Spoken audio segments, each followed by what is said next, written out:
बात करते हैं अरुणाचल प्रदेश की। अरुणाचल प्रदेश में तो कांग्रेस की स्थिति इतनी खराब होती दिखाई दे रही है साहब कि वहां तो कांग्रेस के पास उम्मीदवार नहीं है खड़ा करने के लिए।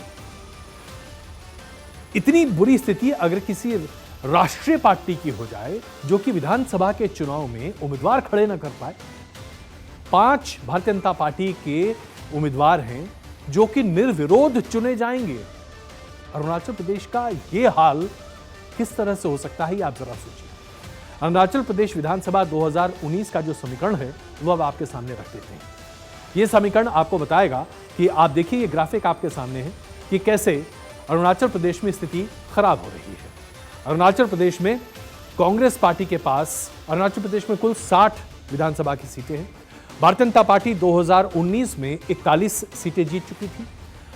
इंडियन नेशनल कांग्रेस यानी कि कांग्रेस के पास 4 सीटें आई, जेडीयू के पास 7 सीटें और एनपीपी के पास 5 सीटें गई थी। अन्य के खाते में 3 सीटें आई थी। और करीब 8 साल पहले तक अरुणाचल प्रदेश में कांग्रेस का ही राज हुआ करता था साहब। इस नॉर्थ ईस्ट के राज्य में कांग्रेस पार्टी काफी अच्छा अपना पकड़ बनाए हुई थी और लगातार कांग्रेस ने वहां पर अपनी उपस्थिति दर्ज करा रखी थी। लेकिन आज 10 साल के भीतर कांग्रेस की स्थिति इतनी खराब होती दिखाई दे रही है कि कांग्रेस के पास खड़ा करने के लिए उम्मीदवार तक नहीं।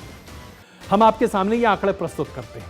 1980 से लेकर 1995 के बीच में कांग्रेस की गेगोंग अपांग की सरकार थी। इसके बाद करीब 5 साल तक मुकुट मिथी की सरकार थी।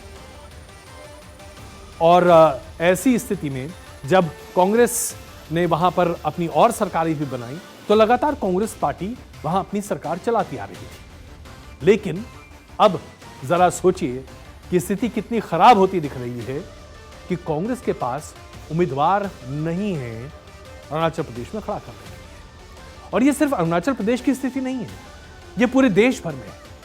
कांग्रेस के तमाम दिग्गज नेता आज लोकसभा में किस्मत आजमाने को तैयार नहीं है। राजस्थान में अशोक गहलोत मुख्यमंत्री रह चुके थे, अगर चाहते तो चुनाव लड़ सकते थे, लेकिन उन्होंने अपने पैर पीछे रखे। यहां तक कि कांग्रेस के मौजूदा अध्यक्ष मल्लिकार्जुन खड़गे वो भी चुनाव लड़ने को तैयार है। स्थिति तो तब ज्यादा विकट हो जाती है साहब जब कांग्रेस ने अभी तक अमेठी और रायबरेली से अपना उम्मीदवार घोषित ही नहीं किया है। क्या आज कांग्रेस इतनी उहापोह की स्थिति में है कि कांग्रेस को इस बात की सनद ही नहीं है कि क्या किया जाए? रायबरेली और अमेठी से भी अगर कांग्रेस अपने उम्मीदवार खड़े करने में हिचकिचा रही है और लगातार भारतीय जनता पार्टी की तरफ से कांग्रेस को यह चैलेंज दिया जा रहा है कि अमेठी में उम्मीदवार खड़े करके तो देखो, राहुल गांधी आकर तो देखें, तो फिर आपको इस बात की सनद हो जाती है, आपको यह समझ में आ जाता है कि कांग्रेस पार्टी के पास नामचीन चेहरे हैं ही। सचिन पायलट युवा नेता है, खड़े होने को तैयार है। कमलनाथ युवा नेता है, खड़े होने को तैयार है। नवजोत सिंह सिद्धू खड़े होने को तैयार नहीं। हरीश रावत उत्तराखंड से खड़े होने को तैयार नहीं। जितेंद्र सिंह राजस्थान में खड़े होने को तैयार नहीं।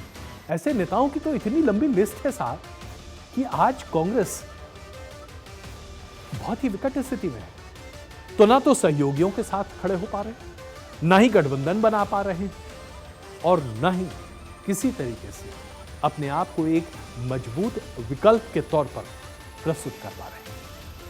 अब ऐसे में कांग्रेस पार्टी अगर हाय हाय कहते हुए दिखे कि उन्हें सही तरीके से अपनी बात रखने का मौका नहीं मिल रहा, तो इस देश में लोकतंत्र की कमी का बहाना उठाते हुए कांग्रेस पार्टी ये तमाम बातें कह सकती है। तो ये अपने आप में एक मिसाल है कि कैसे 2024 का ये लोकसभा का चुनाव एक तरफा होता हुआ दिखाई दे रहा है, जहां विपक्ष अपने आप को एकजुट कर ही नहीं पाता, जहां विपक्ष की अपनी कोई रणनीति नहीं है। जब आप 2019 के मुकाबले 2024 के इस पूरे परिदृश्य को देखते हैं, 2019 में कम से कम क्षेत्रीय पार्टियों में इतना दमखम था कि वो अपने आप को एक विकल्प के तौर पर प्रस्तुत करने की कोशिश कर रहे थे। चलिए हम उत्तर प्रदेश की ही बात कर लेते हैं। उत्तर प्रदेश में समाजवादी पार्टी और बीएसपी के बीच में गठबंधन था, एक बड़ा ही मजबूत और कारगर गठबंधन। भले ही उसके नतीजे सामने नहीं आए, लेकिन वो एक विपक्षी एकता की बड़ी मिसाल थी। आज आप उत्तर प्रदेश में क्या पाते हैं? उत्तर प्रदेश में कांग्रेस और समाजवादी पार्टी ने एक दूसरे का दामन थामा है, जो कि पहले ही विफल हो चुका है। यह बात स्पष्ट है कि ना तो कांग्रेस का वोट समाजवादी पार्टी को ट्रांसफर होता है और ना ही समाजवादी पार्टी का वोट कांग्रेस को ट्रांसफर होता है। बीएसपी अलग थलग पड़ी हुई है और फिर इसमें अगर कोई एक पार्टी अपना परचम लहरा सकती है, जिसके लिए योगी आदित्यनाथ प्रचार के लिए बड़े पैमाने पर बाहर निकल चुके हैं, तो फिर आप इसे एक तरफा चुनाव नहीं कहेंगे तो और क्या कहेंगे? बिहार की स्थिति अभी हमने आपके सामने रखी। बिहार में एनडीए का गठबंधन मजबूत है, सीटों का एलोकेशन हो चुका है, उम्मीदवारों की घोषणा हो चुकी है और एनडीए अपने चुनाव प्रचार और मुहिम में आगे है। इंडिया अलायंस अभी तक ये तय नहीं कर पा रहा कि किस सीट पर कहां किसे खड़ा किया जाए। महाराष्ट्र में शिवसेना उद्धव ठाकरे ने जिस तरीके से अपने उम्मीदवारों को घोषित कर दिया, 17 उम्मीदवारों को, वहां पर भी स्थिति ऐसी ही बनती हुई दिखाई दे रही है। बंगाल में स्थिति पूरी तरीके से ध्वस्त है, क्योंकि कांग्रेस और वामपंथी दल का गठजोड़ अपने आप में अभी तक सटीक बैठा ही नहीं, तय ही नहीं हुआ है कि वो क्या करना चाहते हैं।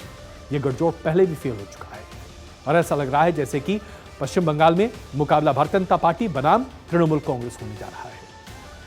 तो हम इन तमाम बड़े राज्यों की बात कर रहे हैं जहां स्थिति एक तरफा है। दक्षिण भारत की बात करें तो सिर्फ आप तमिलनाडु की बात कर सकते हैं, जहां 39 सीटें हैं और वहां पर एक लड़ाई हो सकती है और ये लड़ाई बड़ी हो सकती है।